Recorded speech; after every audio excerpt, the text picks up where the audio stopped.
Previously on my Extreme Condo Makeover. Let's get started!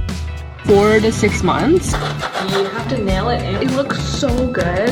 Then it was finally time for demolition.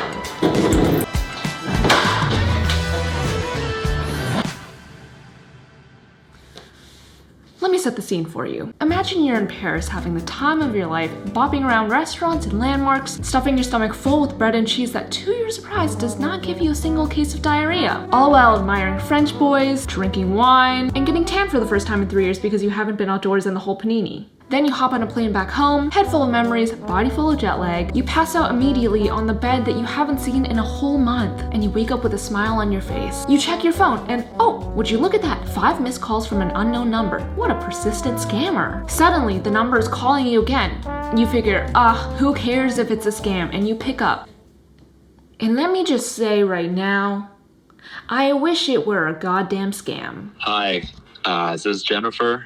Yeah, speaking. We tried to reach you last night about this, but if you were on a flight, that makes sense. Yeah. Yeah, there's a significant amount of water leaking into the lower unit from your unit. It's pretty bad. Water from my unit? Yeah, there's water coming from your unit. It's damaging the unit right below you. I had no idea.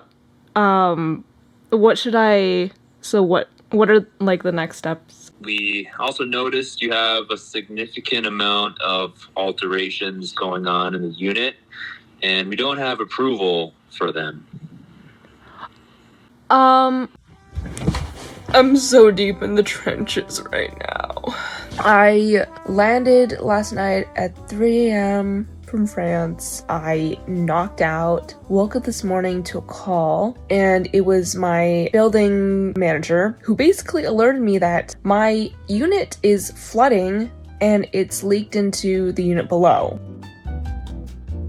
So obviously I alerted my contractor. I've never had to deal with something like this before, and it's very stressful. Also, the building has a new strata manager now, thank God. My last building manager, it took him like 2 months to respond to my emails that I wanted to make alterations to the unit. And then I found out today in this new manager's email that they never even had on file an alteration agreement, which meant that the building didn't know that I was doing renovations when I literally submitted everything. Just the manager like never filed the stuff to the building. Like, babes, that's your one job.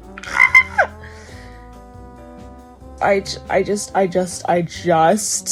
do not like condos. No more condos. House next.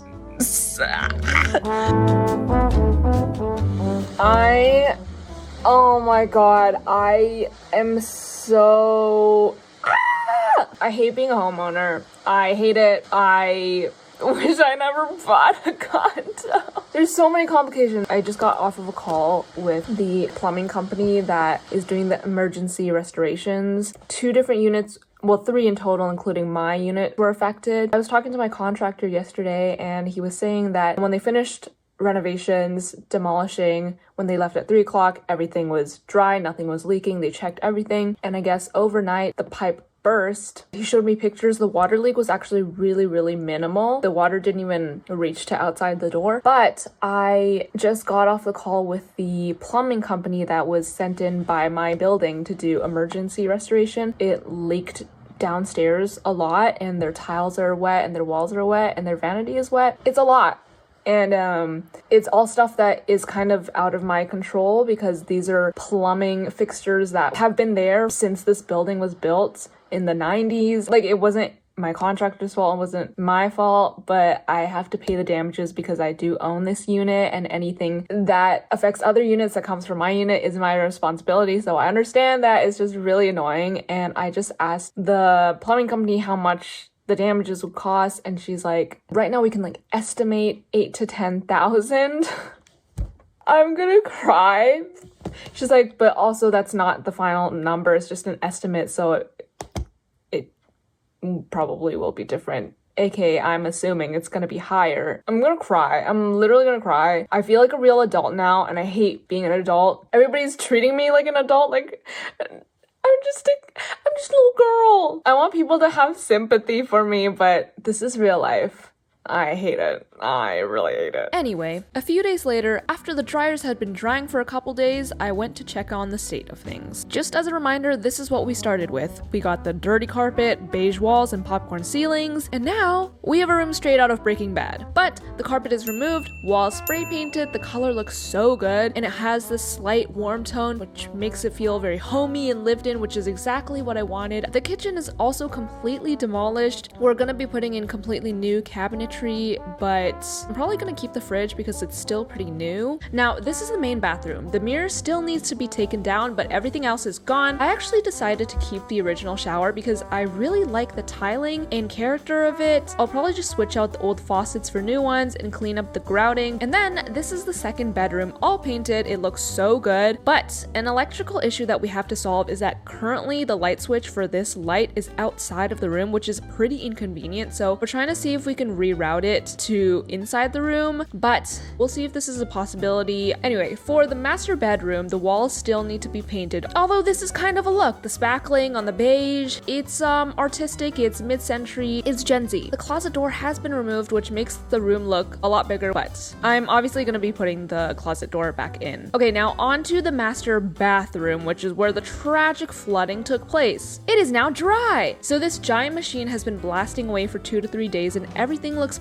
pretty good, actually. There was some damage to the unit below, unfortunately, but I did get my contractor to go down there to patch things up. Everything down there is also completely dry now and patched up, ready to live in. All right, as for the expenses, I had to call the emergency plumbing company that came in multiple times in order to stop them from doing unnecessary work and procedures that would have added thousands of dollars to my already growing bill. So this company was hired by my building to do the emergency work when I was unreachable. But luckily, because I've done a lot of research on like plumbing issues, because I had to do a lot of plumbing for our home bathroom, I knew a lot of these maintenance things were not necessary for them to do. Like I could get my own contractor to do them. I was able to stop those, and the total came out to around $4,000.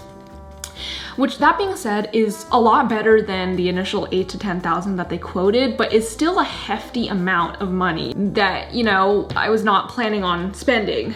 But anyway, everything is resolved. That's all that matters. Is it? I don't really know. It ended up being around 4 days of work. 3 out of the 4 days of work was just the dryer machine sitting in the bathroom drying.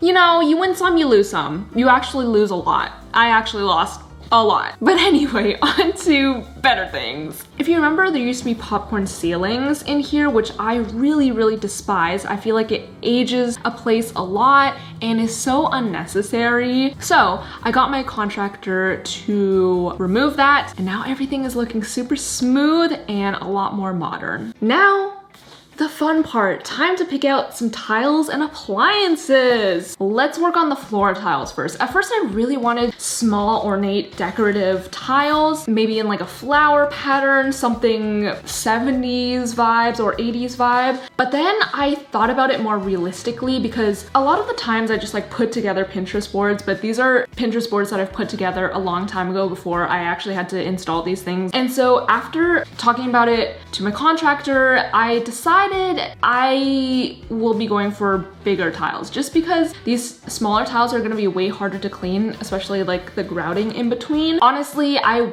won't be the best person to keep these tiles clean. Because the walls are white and a lot of the cabinetry are going to be white or a lighter color, I want to make the tiles dark. So I think I'm gonna go for something gray, veiny, like marble looking, and shiny. Why not? You know, I feel like I can't really go wrong there. All right, for the bathtub tiles, I did white marble in my bathroom at home, and I absolutely love it. Every time I go in there, it just feels so clean. I've had to clean the grout a couple of times, which is actually kind of more time consuming than I thought and gets dirty quicker than I thought. I really wanted to have like brick style tiles, but I think the cleaning is just gonna get to me in the end, and I would rather be realistic about it now. I think I'm gonna do white marble tiles again. I know, I'm being basic, but I think it's gonna be better for me in the long run. Instead of going horizontally this time, I think I'm gonna go vertical, which will hopefully change things up. I also wanna install some sort of nook in the wall to put all my shower products on. Right now, there's just no space to put anything on, which is not good. Okay, mirrors. Mirrors, I feel like make or break a place. Here's my vision: light up mirrors. Because every time growing up going to a rich friend's house, the mirrors just really, I was like, yeah, they're rich. As if I couldn't already tell by like the massive mansion that they had and the Porsche in the garage. Anyway, I have always dreamed of having a light up mirror. There's 2 mirrors that I need to get, one for the main bathroom outside and one for the master bathroom. For the master bathroom, I already know that I want a light up medicine cabinet, like a giant one that spans the entire wall. Every Airbnb and hotel that has left a memorable mark in my mind has had one of these giant medicine cabinets with lighting. So I need to get one of these. I know I've done some research and they're really expensive, but I'm willing to splurge on this item just because I feel like it makes the bathroom feel really luxurious. It also will expand the storage space, which is amazing. Now for the outside bathroom, I'm not really sure what I want. I'm kind of torn between a couple options. So one option is to use a regular mirror and kind of mount it a little bit off of the wall so I can stick an LED strip on the inside and it kind of glows. Or I can use a regular mirror and then have 2 lighting fixtures on the side, or I can get an actual light up mirror, which would be the easiest option. And it might end up being a similar price to the second option anyway, so I'm not sure what exactly I want yet. I just know I need lights around the mirror. I also don't need it to be gigantic because originally we had this gigantic mirror that spanned the entire surface area of the wall, and I feel like I don't really like that because it doesn't add much space for design elements on the wall, and I kind of want to play with wall art or shelving on the side, something to add a little more spice. Yeah, it doesn't need to be huge. I'm gonna do some digging and hopefully I find some good options. This is the bathroom mirror that they took down today.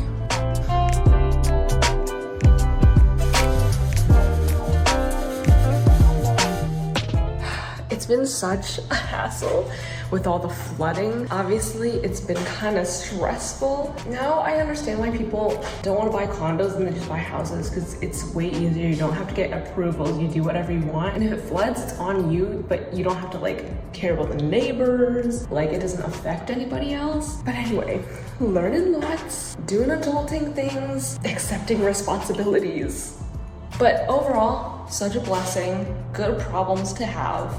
I still can't believe I'm a homeowner like me. Oh, I also want to show you this. Here is the bathtub for the main bathroom. I love the like flat across top and flat side. This is the shower head.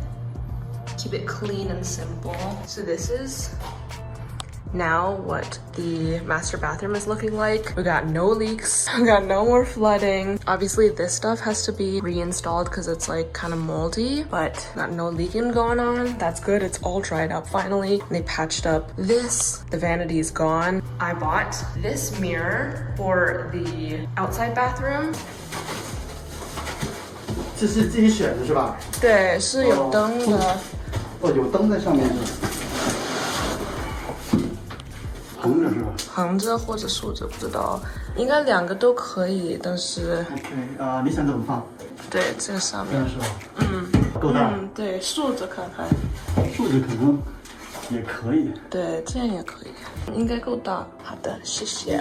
And then it was time to install the bathtub. So I chose large scale marble slabs, like I mentioned earlier, just because I feel like it's always going to be timeless and easy to clean. And with smaller tiling, sometimes it's easier to leak. So because of all the water issues that have already been happening, I just did not want to risk it. One thing that I did change from my previous bathroom renovation is that I installed them vertically this time instead of horizontally. We also have this little nook to put shower products in. I do wish it were bigger, but unfortunately the beams in the walls just wouldn't allow space for something bigger. Again, just condo things. The bathtub is also installed and looking so good, and here's my dad filming. Hello. And a couple days later, this is what it was looking like.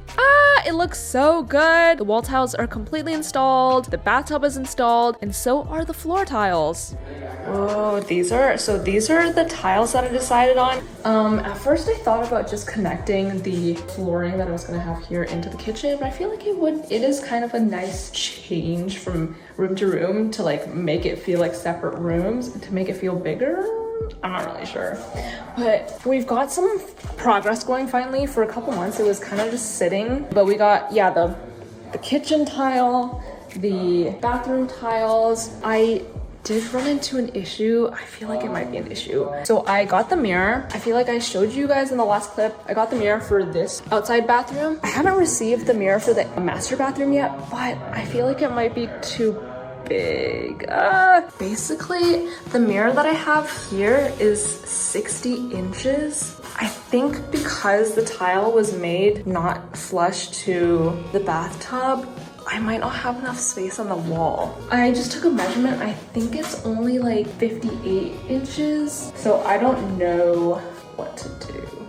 This is not good. This is not good because they just finished the tiling, which looks really good, but I thought that it was gonna be bigger. So